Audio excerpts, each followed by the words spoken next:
आप देख रहे हैं ना, अभी हमारे साथ जानते हैं और अपने बात जाने जाते हैं। हम कौन सा माने जा रहे हैं तब से? न माने मत माने, हम 2 अक्टूबर तक घोषित कर दिया, अक्टूबर तक आंदोलन चल रहा है। उसके बाद देखा जाएगा, अगर सरकार नहीं पीछे जाती है तो फिर हम कहाँ पीछे जाते हैं। सर आप लोगों को तरह तरह का नाम दिया जा रहा है।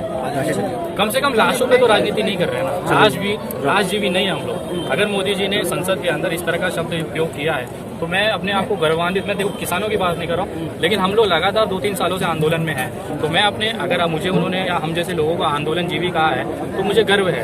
कम से कम आज से कुछ साल पहले ये भी आलू टमाटर लटका के रस्तों पे थे तो वो आंदोलनजीवी नहीं थे, वो आंदोलन था। लेकिन जिस तरह से इस तरह की राजनीति ये कर रहे हैं और लाशों, जिस तरह से गोधरा हुआ, पुलवामा हुआ, कम से कम हमें इस बात का शर्म नहीं है कि हम लाश जीवी। जी सर, आप लगातार सर मुद्दे पे बोलते रहते हैं, डर नहीं लगता है क्या आपको? किस चीज का डर है मेरे भाई? सरकार लगातार जो एक्टिविस्ट है उनको अंदर कर रही है। अच्छा, ज्यादा से ज्यादा क्या उखाड़ लेगी? जेल में डाल देगी, रासुका लगा देगी, फांसी चढ़ा देगी, इससे ज्यादा कुछ बुरा कर सकती है? रात भर कुत्ते जैसा मारेगी, हड्डी पट्टी तोड़ देगी, यही कर सकते हैं। फिर 1 महीने बाद प्लास्टर लगा के आके फिर कर लेंगे। एमएसपी था, एमएसपी है और रहेगा। किसान आंदोलन था, किसान आंदोलन है, किसान आंदोलन रहेगा। सोमवार को जो राज्यसभा में नरेंद्र मोदी जी ने कहा है कि ये जो बिल है ये वापस नहीं लिया जा सकता, ना तो एमएसपी वापस ली जा सकती है। का स्वागत है, ये किसान आंदोलन भी वापस नहीं लिया जा सकता जब तक ये बिल वापस नहीं होगा। सर उन्होंने साफ कर दिया है कि हरित क्रांति का भी यहाँ विरोध हुआ था। हम भी साफ कर देते हैं कि अंग्रेजों के समय भी अंग्रेजों की तरफ से कुछ लोगों ने स्वतंत्रता विरोध किया था। सरकार तो फिर वापस लेने को एग्री नहीं है ना। सरकार तो जब से स्टार्ट हुआ आंदोलन तब से बोली संशोधन ही करेगी। यहाँ जितने लोग ये बाबा दिख रहे हैं ना, ये सरकार है। जिस दिन ये चाह जाएंगे ना, उस दिन ये सरकार चली जाएगी। नई सरकार बैठेगी और वो किसान बिल वापस लेगा। हमें आता है, ये जब रातों में किसान की जब खेती करते हैं और बुवाई करते हैं ना, ठंडी में एकदम वज्र ठंडी रहती है, उस समय जब ये बैठे होते हैं ना लाठी और फट से लेके, तो चीता भी अगर गुजर रहा होता है ना तो उसको भी दौड़ा के ये कुत्ते जैसा मारते हैं।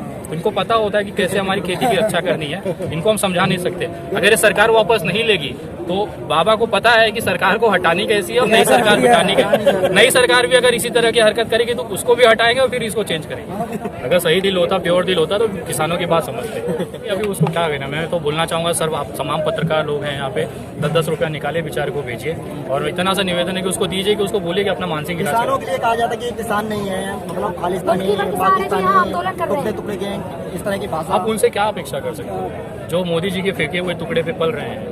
आज देखिए क्यों वो चिल्ला रही है, पता है आपको? सबसे बड़ा कारण, क्योंकि मैं मुंबई रहता हूँ, मुझे पता है इंडस्ट्री बंद है, लॉकडाउन से कोई घर से निकल नहीं पा रहा था, रोजी रोटी खत्म हो गई है, उनको ईएमआई भरना है, गाड़ी का हफ्ता जाना है, बंगलों का जो बड़े बड़े बंगलों में रहती है उसको पैसा भरना है। वो पैसा कहाँ से आएगा? वो इसी तरह की हरकतों से आएगा। बोलेंगे मोदी जी आज मेरे को 4 करोड़ की जरूरत है, मोदी जी बोलेंगे अच्छा ठीक है बेटी भेज रहा हूँ, 5 ट्वीट मार दे ले भाई ईएमआई चली गई। आप कह रहे हैं तो पैसे लेकर ट्वीट कर रही है, एकदम कर रही है। ट्वीट किया उसमें भी तो सवाल उठे ना। एकदम पैसे लेके की है, क्या दिक्कत है? ये कर सकती तो वो काहे नहीं कर सकती? कम से कम किसानों के साथ तो है, हमारे साथ है, हम खुश हैं। तो एक बात बताएं, उनको क्या जरूरत है किसानों का समर्थन करने के लिए?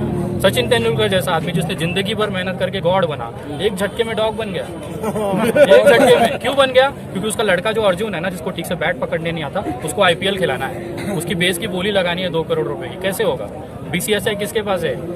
जय शाह के पास है। जय शाह को बोल गया अच्छा आपको ये करना चाहिए, काम कर बेटा, ट्वीट मार दे किसानों के विरोध में, तेरा लड़का सिलेक्ट हो जाएगा। अगले ही दिन अर्जुन की न्यूज आ जाती है कि वो आईपीएल में उसकी बिडिंग के लिए सिलेक्ट हो गया। क्या ये? देखिए आप लोगों को एक चीज बहुत स्पष्ट बता दूं, किसान आंदोलन में राजनीति अभी तक इन्वॉल्व नहीं हुई है। जो भी नेता आता है उसको नीचे बिठाया जाता है, मंच पे नहीं ले जाया जाता है।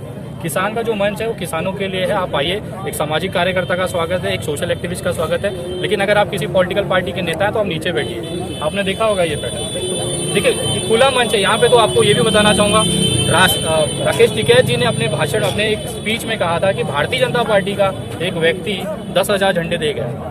तो यहाँ तो सबका स्वागत है, इसका मतलब ये थोड़ी है भारतीय जनता पार्टी का किसान। सर अमित शाह बंगाल में कह रहे हैं कि मुट्ठी भर किसान है, कांग्रेसी किसान लोग यूपी और पंजाब से किसान बैठाए गए। तो मैं अमित शाह को बोलना चाहूंगा, भाई साहब आप गृह मंत्री हो, वो कौन सा भारतीय जनता पार्टी का कार्यकर्ता या नेता था जो 10,000 झंडे देगा यहाँ पे? भाई क्या करा रहे हो देश के अंदर? दीप सिद्धू का लास्ट वीडियो देखा था आप लोग? जब चौड़े होकर वीडियो बना रहा था, जब फटने लगी तो रोने लगा पत्री के अंदर बैठ के। आज भारतीय जनता पार्टी के गृह मंत्री हो चाहे प्रधानमंत्री, उनकी यही हालत है कि जब फटने लगती है तो इस तरह की चीजें बाहर आती है। और आने वाले समय में तो आप उनको धोती छोड़ के नाचते हुए देखोगे। जब 26 तारीख को जो हुआ उस पर क्या कुछ कहना चाहिए? बहुत बड़ी घटना थी वो, सबका दुख है। किसानों ने भी आवाज उठाई उस पर कि जिसने भी ऐसा कृत्य किया देश को अपमानित करने का, उसको सजा होनी चाहिए। दीप सिद्धू पे कड़ी से कड़ी कार्रवाई हो। सारे किसानों की तरफ से मैं उनसे निवेदन करूंगा भारत सरकार का, एक उदाहरण सेट करो कि आगे से कोई इस तरह की हरकत करने से पहले सोचो।